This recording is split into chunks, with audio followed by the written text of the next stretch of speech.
ఆపదామపహర్తారం దాతారం సర్వసంపదాం లోకాభిరామం శ్రీరామం భూయో భూయో నమామ్యహం. జయ శ్రీమన్నారాయణ. భగవద్బంధులారా, 5వ అధ్యాయం భగవద్గీత కర్మ సన్యాస యోగము అనే పేరుతో మనకు అందుతోంది. ఎందుకంటే ఆ పదాలతోటి అధ్యాయం ఆరంభమైంది, అందుకోసం ఆ పేరు పెట్టారు. సన్యాసం కర్మణం కృష్ణ అంటూ ఆరంభం చేశాడు అర్జునుడు. దానికి కర్మ సన్యాస యోగము అనేటువంటి పేరు పెట్టారు. కర్మ సన్యాసం అంటే చేసే పని యొక్క భారాన్ని, కర్మని సతి లోపల ఉండే భగవంతుడి యందు న్యాసము, వదులుట. పనిని వదలడం అనేది లోపల కుదరదు కదా, ఎందుకంటే పని మనం బయట చేస్తాం శరీరంతో. వదలాల్సిందేది నేను చేస్తున్నాననే కర్తృత్వాన్ని, నా వల్లనే జరుగుతోంది అనే సంఘాన్ని, చేస్తుంది నేను కనుక ఫలితం అంతా నాకే అనేటటువంటి ఫలకాంక్షని, ఈ మూడింటిని కూడా ఫలసంగ కర్తృత్వాలని, వీటిని వదిలిపెట్టి పనిని మనం సవ్యంగా చేసుకోగలిగితే మనకది అన్ని రకాలుగా శ్రేయస్కరం. అది మనకి శాంతినిస్తుంది, సుఖాన్ని ఇస్తుంది, కర్మ భారాన్ని తగ్గిస్తుంది, కొత్త భారాన్ని ఏర్పరచదు. ఇది మనకి జ్ఞానంతో కలగాల్సింది కనుక ఆ జ్ఞానాన్ని మనం లోపల నుంచి కనుక తెచ్చుకోగలిగితే, దాన్ని మనం కర్మకి జోడించగలిగితే, నీకు చక్కగా ఏది చేస్తున్నప్పటికీ కూడా అది నీకు అంటుకోదయా. దానివల్ల నీకు ఏ రకమైనటువంటి కర్మ భారము ఏర్పడదు, దుఃఖము రాదు. ఇది కృష్ణుడు చెప్తున్నాడు అర్జునుడికి. అంటే ఏదైనా లోపల నుంచి రావాలి, ఇది ప్రధానం. దీనికి మనం దృష్టాంతం చెప్పుకుంటున్నాం. లోపల నుంచి రావడం అని అంటే సహజంగా ఒక పుష్పం లోపల నుంచి కనుక పండితే దాని పరిమళం అన్ని దిక్కుల్లా వ్యాపిస్తుంది. దూరాత్ గంధో వాతి అంటుంది మనకి వేదం. అంత దూరపు తీరాల్లో ఉండేటువంటి వాళ్ళకు కూడా ఈ పుష్పపు పరిమళం వెళ్ళి చేరి, ఎంత మంచి పుష్పాలు పెట్టారండి ఇక్కడ తోటలో అని అనిపిస్తుంది. లోపల నుంచి వస్తే బయట వాటికి కూడా ఆనందం ఇస్తుంది. ఒకసారి సూర్యుడికి వాయుదేవుడికి పోటీ వచ్చింది. ఏదైనా లోపల నుంచి రావాలా పైనుంచి రావాలా అంటే పైనుంచే రావాలి అన్నట్టండి వాయుదేవుడు గారు. పైనుంచి వస్తే ఏమవుదో, లోపల నుంచి రావాలి. కాదండి అన్నాడు. అబ్బెబ్బే కాదండి అనుకున్నారు. అయితే టెస్ట్ చేద్దాం అనుకున్నారు. ఓకే చేద్దామంటే చేద్దాం అనుకున్నారు. సరే, మొట్టమొదటి వాయుదేవుడు నేను టెస్ట్ చేస్తా చూడండి, గాలి వీస్తా, చల్లటి గాలి అన్నాడు ఆయన. సరే, ఆయనకి చేయగలిగిన పని అదే కదా. ఆయన చల్లటి గాలి వీయడం ప్రారంభించాడు. వేస్తే అక్కడ కూర్చున్నటువంటి ఆయన ఓ దుప్పటి తీసి టక్కుమని కప్పుకున్నాడు. ఆయన దుప్పటి ఎగరగొట్టాలి, ప్రయత్నం చేయి అన్నాడు ఆయన. అంటే గాలి గట్టిగా వీయడం ప్రారంభించాడు. వీడు ఎంత గట్టిగా వీస్తే వాడు ఆ దుప్పటిని అంత గట్టిగా ఇంకా అలా ముడుచుకొని ఇంకా కప్పుకొని కూర్చుంటున్నాడు. మామూలుగా ఒక పొర వేసుకున్నాడు కాస్త 2 పొరలు వేసి ఇంకా మళ్ళీ గట్టిగా కప్పుకున్నాడు కాస్త ఇంకా స్క్వీజ్ చేసుకొని కూర్చున్నాడు. పాపం గాలి ఎంతసేపు ఇచ్చినా వాడు అంతసేపు అట్లాగా అలా స్క్వీజ్ అయిపోయి లోపల కూర్చున్నాడు. అయిపోయిందా? నవ్వాడు పాపం సూర్యుడు. ఇప్పుడు చూడు నేనేం చేస్తాను అంటే, సరే పాపం పక్కన కూర్చున్నాడు వాయుదేవుడు. ఇప్పుడు సూర్యుడు తన ప్రతాపాన్ని చూపించడం ప్రారంభించాడు. మెల్లిగా కాస్త ఎండనిచ్చాడు. ఎండనివ్వగానే అబ్బా ప్రదాకా ముడుచుకున్నాడు, కాస్త లేచాడు. ఇంకొంచెం వేడి చేశాడు ఎండని. ఓ 30 degrees వేడి దాకా చేశాడు. వేడేటప్పటికి వాడు ఇంకొంచెం సరే 2 పొరలు వేసిందని 1 పొర వేసుకోవడం ప్రారంభం. 35 degrees చేశాడు. 1 పొర వేసుకున్న దాన్ని కూడా మెల్లిగా పక్కకి తీసేశాడు. 40 degrees చేశాడు. మొత్తం పైన బట్టలన్నీ తీసేశాడు. అయ్యా, లోపల నుంచి కనుక వచ్చినట్లయితే సహజంగానే వాడిలో ఆహార్యం పైన వేసుకుని కప్పుకుని నాది నాది నాది అనుకునే స్వభావం మారుతుంది. పైదాని వల్ల అది ఇంకా పెరుగుతుంది. పని చేసేటప్పుడు దాని యందు ఉండే భావమేనంతే, భావం లోపల నుంచి రావాలి. లోపల నుంచి వచ్చే విశ్వాసం లోపల ఉన్న వాడి యందు కనుక వాడు ఏం చేస్తుంటాడు? నీ ఇంద్రియాలన్నీ పనిచేస్తాడు, నీ మనస్సుని పనిచేస్తాడు, నీ బుద్ధిని పనిచేస్తాడు. పని చేయించేది వాడు కానీ నేను చేస్తున్నాను అని నువ్వెందుకు అనుకుంటావా? మానయ్యి. 8వ శ్లోకంలో ఈ మాట చెప్తున్నాడు శ్రీకృష్ణుడు అర్జునుడికి. నైవ కించిత్ కరోమి. ఇది నువ్వు గుర్తించాల్సింది. కించిత్ అహం నైవ కరోమి. నేనేం చేయట్లేదు, లోపలుండి ఆయన చేయించేది తప్ప. ఇది మనం గుర్తుపెట్టుకోదండి. మనం అనుకుంటున్నాం ఇప్పుడు అలాగా. ఏదైనా ఒకటి జరిగి కాస్త మంచిగా 10 మందికి ఇష్టమైంది అని అంటే అది ఎవడు చేసినప్పటికీ కూడా నేనే చేశాను సుమండి ఇది అని అనిపించుకోవాలని ప్రతివాడికి ఉంటుందండి. నిజానికి వాడికి అక్కడ ఏం ప్రమేయం లేకపోవచ్చు, ఆ జరిగేది దాని తర్వాత జరుగుతోంది అక్కడ.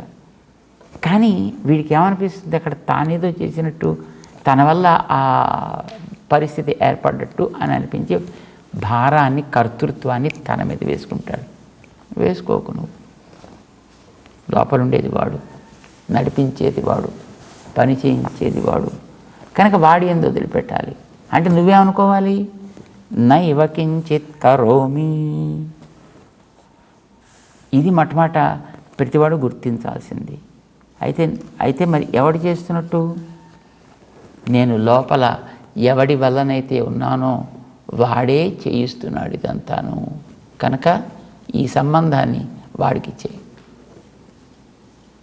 ఎందుకని? నీకు తెలిసింది కనుక. ఏం తెలిసింది? తత్వం తెలిసింది కనుక. ఏమని తెలిసింది?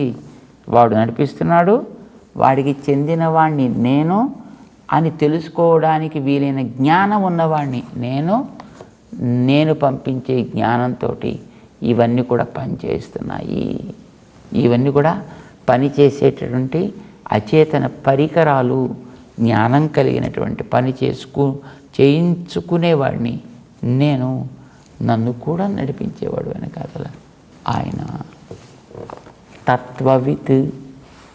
వాడు తత్వమును సవ్యంగా తెలుసుకున్నాడు. వేటి విషయంలో అండి? అన్ని ప్రవృత్తులు. ఏమిటి ఆ ప్రవృత్తులు? ఒకటి రెండు చెప్దురు చెప్పడం ప్రారంభం. లెక్క పెట్టుకోవా. పశ్యన్, శృణ్వన్, స్పృశన్, జిఘ్రన్, అస్నన్, గచ్చన్, స్వపన్, శ్వసన్, ప్రలపన్, విసృజన్, గృహ్ణన్, ఉన్మిషన్, నిమిషన్నపి. సుమారు 13 యాక్టివిటీస్ని మొత్తం శరీరంలోంచి తీసేయండి ఆయన. ఇంకా చాలా యాక్టివిటీస్ ఉంటాయి. మనం గుర్తించగలిగినవి, సుఖంగా గుర్తించగలిగినవి ఏవో కొన్ని చెప్పాడు ఆయన. అందులో మొట్టమొదటిది పశ్యన్. చూస్తున్నాం కళ్ళతోటి. మనకి చూద్దామనే ఉంటుందండి, కానీ మధ్యలో మనకు తెలియకుండానే టక్ టక్ మన రెప్పలు పడుతుంటాయి. ఎందుకు పడుతున్నాయి? అసలు పడకపోతే ఏమవుతుంది? పడకపోతే వాడిని చూసి ఇదేదో దెయ్యం పోతాం అనుకుంటారు. అంచేత రెప్పలు పడాలి. కానీ మనం పడిస్తున్నామా రెప్పల్ని? ఇది మనం ఆలోచించాలి. మనం చూసేటటువంటి వస్తువులన్నింటినీ మనమా చూస్తున్నాం? చూడాలనుకున్న వాటన్నిటిని మనం చూస్తున్నామా? చూడదగిన వాటన్నిటిని మనం చూస్తున్నామా? ఆలోచించాలి. ఎందులోనైనా మన కర్తృత్వం ఉందా? దేంట్లోనూ మన కర్తృత్వం లేదండి. అప్పుడప్పుడు కూర్చుంటే మనకు తెలియకుండానే అలా నిద్ర వచ్చేసి కళ్ళు వాలిపోతుంటాయి. పోనీ అందులోనే మన కర్తృత్వం ఉందా? ఉంటే అసలు మన రెప్పలు వేయం కదా. ఎందులోనూ మన కర్తృత్వం లేదు నిజానికి. కానీ ఎంత మొత్తం నేనే చూసా, నేనే చేశా అని ఒక రకమైనటువంటి అహంభావాన్ని, ఒక రకమైనటువంటి గర్వాన్ని మనం పొందుతామే. ఇది తప్పు. పశ్యన్, శృణ్వన్, వినికిడి కూడా అంతేనండి. నిజానికి మనం కావాలనుకుంటే వింటలేదు, మనం వినాలనుకోం కూడా అసలు. అక్కర్లేని చెత్త చెదారం అయితే వినబుద్ధి అవుతుంది అనుకోండి, కానీ మంచి మనకి వినాలి అని అనిపించదు. అందుకోసమనే మన వాళ్ళు మంచి వాళ్ళతో సహవాసం చేస్తే కనీసం ఏదో ఒక సమయంలో ఆ మంచివాడికి నీ ఎందు దయ కలిగితే, నీలో కాస్త దృష్టి అంతర్ముఖం కాగలిగితే లోపల ఉండేటటువంటి వాడిని గుర్తించడానికి అవకాశం ఏర్పడుతుంది. అయితే వాడు చెప్పేది ముందర నువ్వు వినాలి. శృణ్వన్, వినాలి. వినికిడి వినడం అనేది అన్నిటికంటే చాలా గొప్ప మందండి. మంచి మాటలు వినగలగడం అనేటువంటి అత్యద్భుతమైనటువంటి యోగ్యత. అందుకోసమే మనవాడు తత్వాన్ని చెప్పేటప్పుడు కూడా శ్రోతవ్య,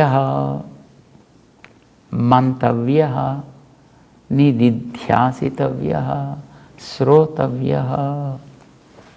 వినాలి. వినడం వల్ల చాలా జరుగుతాయండి. చెవులకి నీకు బోరు కొట్టినా సరే నువ్వు దాన్ని మూసే ప్రశ్న లేదు. నీకు విసుగొచ్చినా సరే దాన్ని తెరిచే ఉంచాలి. ఏదో ఒక దాంట్లోంచి ఏదో ఒక మంచి నీ హితానికి లోపలికి ప్రవేశించే అవకాశం ఉంది కనుక వినికిడిని ఎప్పుడు కూడా నువ్వు ఆపద్దు. లేనే లేదు. నువ్వు చెవుల్లో ఏవో పెట్టేసుకుంటే అది దానికి ఆవిడ ఏం చేయలేడు. కానీ అది కాకపోతే మాత్రం అవి ఎప్పుడు కూడా వింటూనే ఉంటాయి అన్ని వైపుల నుంచి కూడాను. అందులో ఏది మంచిదో అట్టే పెట్టుకో, ఏది మనకి పెద్దలు చెప్పారో దాన్ని అట్టే పెట్టుకో. మిగతా దాన్ని పట్టించుకోకుండా వదిలే వాటి మానాది క్రమంగా అవన్నీ తొలగిపోయే ప్రయత్నం చేస్తాయి. దానివల్ల ఏమవుతుంది? లోపల పేరుకున్న గతంలోని ప్రాపరాసిపోతుంది. కొత్తగా ఏర్పడాల్సినటువంటిది ఏది కూడా ఉండదు. కనుక ఉన్నంత వరకు నువ్వు సుఖంగా మంచి మాటలు వింటూ, మంచి స్తోత్రాలు నువ్వు స్మరిస్తూ, మంచి పాటలు పాడుతూ ఏదో ఒకనాటికి ఎవడైనా వెళ్ళక తప్పదు. కానీ నువ్వు చేయవలసిన పని చేసావు కాదు. ఇది మనం పెట్టుకోలేదు. ఇలాగా చెవి ఇలా ఉండవలేను, ఈ సమయంలో తెరిచి ఉండవలేను, ఇంతసేపు రెస్ట్ తీసుకోవచ్చును. నథింగ్. 24/7. ఇది శృణ్వన్, స్పృశన్, చక్కగా తాకి. ఏం చేయాలి? నైవ కించిత్ కరోమీతి యుక్తో మన్యేత తత్వవిత్. బుద్ధిమంతుడైనటువంటి వ్యక్తి అయితే వాడికి సరైనటువంటి తత్వాలు తెలిసి ఉన్నట్లయితే వాడు చక్కగా ఈ ఉపాయాన్ని ఆలోచించాలి. యుక్తో మన్యేత. ఇది రెండవది యాక్టివిటీ. పశ్యన్, శృణ్వన్. పోనీ ఆ వినేవాటి అన్నీ మంచివే ఉంటాయా? ఆలోచిద్దాం ఒకసారి. మనం వినే మాటల్లో, శబ్దాల్లో అన్నీ మంచివే ఉంటాయా? చాలా కష్టం. ఎన్నెన్నో చెడు మాటలు కూడా లోపలికి వెళ్ళిపోతుంటాయి. అందులోనూ మంచి మాటలు వినిపిస్తే చెవిని మనం రెక్కించినా విననిది ఎవడి గురించైనా మనం ఒక చెడు మాట్లాడాలని ప్రయత్నం చేస్తే వింటే దాని యందు ఇది ఒక హై పవర్ వెల్డింగ్ మిషన్. చూడండి ఎలాగైతే కాంతులు ఇనుతూ ఉంటుందో దాని కాంతి ఇప్పుడు వాడు కంట్లో పడకుండా వాళ్ళు అదేదో పెట్టుకుంటారు చూడండి. అలాగా అది పెట్టుకున్నప్పుడు దాంట్లో ఏది చూడాలో దాన్ని చూపిస్తుంది అది. అట్లాగా వీడు వినే వాటిల్లో కూడా ఎన్నో వైపుల నుంచి వచ్చి లోపలికి ప్రవేశించేస్తూ ఉంటాయి కదా. అందులో ఏది వీడు లోపల పెట్టుకో తగునో అది మాత్రం లోపల పెట్టుకుని మిగతా వాటిని హాయిగా చక్కగా బయటికి పోవటానికి అవకాశం కలిగించవచ్చును. శృణ్వన్, స్పృశన్. తాకడానికి కూడా ప్రపంచంలో ఎన్ని ఉన్నాయంటే మనకి తాకడానికి. ఎన్ని రకాల స్పర్శలతో ఉన్నాయి మనకి తాకడానికి. సో ఇవన్నీ ఉంటున్నప్పుడు ఏవి సుఖస్పర్శలు, ఏవి దుఃఖస్పర్శలు గుర్తించు. దుఃఖస్పర్శల్ని పట్టించుకోవడం మానే, సుఖమైన స్పర్శల్ని జాగ్రత్తగా ఉంచుకునే ప్రయత్నం చేయి. జిఘ్రన్. నువ్వు రుచి చూసేటప్పుడు ఘ్రాణేంద్రియంతో నువ్వు పనిచేసే వాసన చూస్తుంటావు కదా. మనకి అనుకూలమైన వాసనలు, ప్రతికూలమైన వాసనలు కూడా వస్తుంటాయండి లోపలికి, సందేహం లేదు. కానీ అనుకూలమైనటువంటి వాటిని చక్కగా మంచిగా వినియోగించుకునే ప్రయత్నం చేయి. పనికిరానివి క్రమంగా వాటంతటవే తొలగిపోతుంటాయి. పశ్యన్ శృణ్వన్ స్పృశన్ జిఘ్రన్ ఆస్నన్ గచ్చన్ స్వపన్ శ్వసన్. వాసన చూసేటప్పుడు, ఆస్నన్ తినేటప్పుడు మనకి అన్నీ మంచివే తినాలి, ఆరోగ్యంగా ఉండాలని అనిపిస్తుంది. కానీ మనం అలాగే అన్నీ మంచివే తింటామా? అన్నీ మంచినే మనం ఆరగిస్తున్నామా? ఆరగించేటప్పుడు దానికి మంచితనం ఏమిటండి? ఏదో పదార్థం ఉండాలి. కానీ అంటే తయారు చేసిన పదార్థాన్ని భగవంతుని ముందర పెట్టినప్పుడు దాన్ని ఒక్కసారి మనం మంత్రంతో, మనకి తెలిసిన మంత్రంతో ఒక్కసారి దాన్ని తాకి దాన్ని శుద్ధి చేసి, ఇది నేను భగవంతుడికి చేసేటువంటి సమర్పణము అనుకుంటూ ఏదో కొన్ని ప్రాణ ఆహుతులను తీసుకుని ఆ తర్వాత మిగతాది ఏదో తీసుకుంటూ ఉంటారు. అసలు నేను తినద్దాను లేదండి, ఆయన తినమన్నాడు. తింటున్నప్పటికీ కూడా నాకు తగినట్టుగా నువ్వు తింటున్నాను, నువ్వు లోపలికి పంపించేది నా కోసం పంపించు, నేను భోక్త అని గుర్తించు. ఆస్నన్ పశ్యన్ శృణ్వన్ స్పృశన్ జిఘ్రన్ ఆస్నన్ గచ్చన్. నడుస్తూ కూడా, నడక ఇది కూడా వాడి వల్ల ఏర్పడేదండి. స్వపన్, నువ్వు పడుకోవడం కూడా వాడి సేవే, వాడి వల్లనే. ఎందుకంటే వాడి మిషన్ ఇది. వాడు దీన్ని కొంతసేపు పని చేయిస్తున్నాడు, దీనికి కొంతసేపు వాడు విశ్రాంతిని ఇస్తానంటాడు. దీనికి ఉండే శక్తిని మళ్ళీ పుంజుకుని అది బాగా పనిచేయడం కోసం. అయితే దానికి కూడా కొంత సమయం పెట్టాడు. ఎంత సమయం పెట్టాడో అంతవరకు. Be modest even while sleeping also. రోజు 12 గంటలు 20 గంటలు నిద్రపోకు. ఏ సమయంలో పడుకోవాలి, ఏ సమయంలో లేవాలి, దానికి కూడా నియమాలు ఉన్నాయి. సుమారు 10-9 దాటిన తర్వాత ఉండద్దు, 4 తర్వాత పడుకోవద్దు. అంటే ఒక 6 గంటల సేపు ఆన్ అండ్ యావరేజ్ నీకు అది నిద్రాకాలిక స్థితి చక్కగా మెయింటైన్ చేస్తే అన్నీ బాగుంటాయి. స్వపన్, పడక కూడా అందులోనూ విశ్రాంతినిచ్చేది. విశ్రాంతి, దానికి ఒక మంచి పేరు పెట్టారండి, స్వపితి. ఉపనిషత్తు పెట్టింది పేరు. తస్య స్వపితి నామా. ఎందుకని? వాడు లోపల యజమాని దగ్గరికి చేరుతున్నాడండి. బయట ఇంతవరకు జ్ఞానాన్ని పంపించి రకరకాల పనులు చేసిన వాడు ఆ జ్ఞానాన్ని అంతటిని మళ్ళీ వెనక్కి తెచ్చేసుకుని అన్నిటిని తన దగ్గరికి తీసుకువెళ్ళి ఆ రికార్డ్స్ అన్నిటిని కూడా సరి చేసుకుని, సెట్ చేసుకుని, చెక్ చేసుకుని, అన్నీ టాలీ అవుతున్నాయి లేదా జాగ్రత్తగా చూసుకుని వీటన్నిటినీ లోపలికి తీసుకువెళ్ళి అప్పుడు అక్కడ ఉండేటటువంటి ఆ స్వామి దగ్గర విన్నవిస్తాడట. విన్నవించాలి అంటే భగవంతుడితో చేరే సమయం అది. నిద్ర అంటే చాలా బాగుందండి, నాకు రోజంతా దేవుడితో చేరాలని ఉందండి, చాలా మంచిది. కానీ అలా చేరితే, రోజంతా చేరినట్లయితే వాడు చెప్పిన పని చేయడం మనం మానేస్తున్నాం కనుక అలా చేరకూడదు. ఏది నియత సమయమో వాడు చెప్పాడో అంతవరకే వాడికి దాన్ని వాడాలి, మిగతాది వాడు చెప్పిన పనుల్లో పెట్టాలి. అయితే అలా పడుకునేటటువంటిది అది ఉత్త నిద్ర, తామస నిద్ర అవుతుంది. వాటితో చేరుతున్నానని గుర్తించి చేసే నిద్ర సాత్విక నిద్ర అవుతుంది. నిద్రపోవడం అంటే స్వపితి, స్వగుంహ్యపీతో భవతి. స్వశబ్దవాచ్యుడైనటువంటి పరమాత్మతోటి అపీతో భవతి. చక్కగా వాడికి ఆంతరంకుడుగా వెళ్ళి అక్కడ ఉండి వాడికి సేవ చేసుకుంటున్నాడు. వీడి చేసేవని వాడికి విన్నవిస్తున్నాడు. వాడేదో కొన్ని గైడెన్స్ ఇస్తాడు, మళ్ళీ అవి తీసుకుని మళ్ళీ వీడు బయటకు వస్తాడు వాడి పని చేయడం కోసం. అంచేత నిద్ర కూడా వాడి సేవ అనుకుంటూ చేయి తప్ప నేను నిద్రపోతున్నాను అనుకోకు. నైవ కించిత్ కరోమి, నేను కాదు నిద్రపోయేది.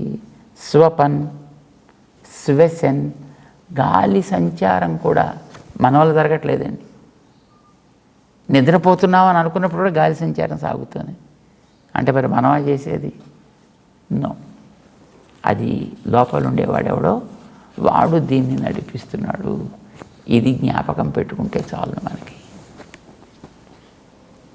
అంచేత ఆయన నైవ కించిత్ కరోమీతి యుక్తో మన్యేత తత్వవిత్, తత్వాన్ని చక్కగా తెలుసుకునేటువంటి వాడు ఈ విషయాన్ని కూడా జాగ్రత్తగా గమనించి చేసే పనులన్నీ నేను కాదు చేసేది, లోపల నుండి వాడు చేస్తున్నాడు, నాకు కాదు చెందేది, లోపల వాడికి ఇవన్నీ చెందుతాయి. ఫలభోక్తని నేను కాదు, నువ్వే ఫలభోక్తవయా అని వాడికి అర్పించడం. పని చేయండి కానీ కృష్ణార్పణమస్తు వాడికి అర్పించండి. ఇది మాటలతో అక్కర్లేదు, లోపల అనుకుంటే చాలు, లోపల భావనలో సాగితే చాలు. యుక్తో మన్యేత అది చెప్పడం కూడా అలానే చెప్పాడు, వదేత అని చెప్పలేదండి. నువ్వు చక్కగా భావన చెయ్యి, నువ్వు తత్వ విదుడవు కా అంటూ ఆయన ఇంకా మిగిలినటువంటి క్రియాకలాపాలని ఏమేమిటవి? శ్వసన్, ప్రలపన్, విసృజన్, గృహ్ణన్, ఉన్మిషన్, నిమిషన్నపి ఇంద్రియాణి ఇంద్రియార్థేషు వర్తంత ఇతి ధారయన్.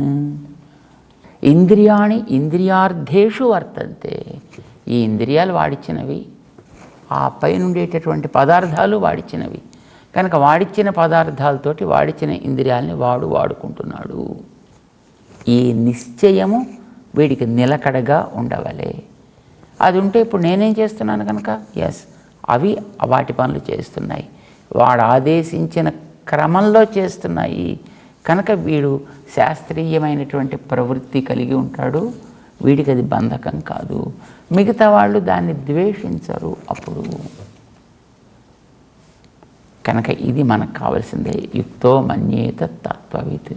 ఇలాగా మనం ఉన్నట్టయితే మనకి చేసినటువంటి కర్మ మనకి అంటుకోదు కనుక హాయిగా నీకు జీవితం సుఖంగా గడుస్తుంది, శాంతిని నువ్వు పొందగలుగుతావు. అంచేత కర్మ గొప్పదా జ్ఞానం గొప్పదా అని కాదు ప్రశ్న, రెంటిని కలిపి భారాన్ని వాడి మీద పెట్టి ఎట్లా చేయాలి అనేది ఆలోచించడం మన కర్తవ్యమయ్యా అంటూ 8, 9 శ్లోకాల్లో శ్రీకృష్ణుడు మనం చేసే 13 రకాల విభాగాలుగా కర్మల్ని చేసి వాటిని ఆయన యందు నిలిపి చేయుట అనే అభ్యాసాన్ని మన చేత చేయిస్తున్నాడు. క్రమంగా లోపల తందాక మనని తీసుకువెళ్ళే ప్రయత్నం చేస్తున్నాడు, శారీరక దశలోంచి ఆత్మదశ దాకా. జై శ్రీమన్నారాయణ.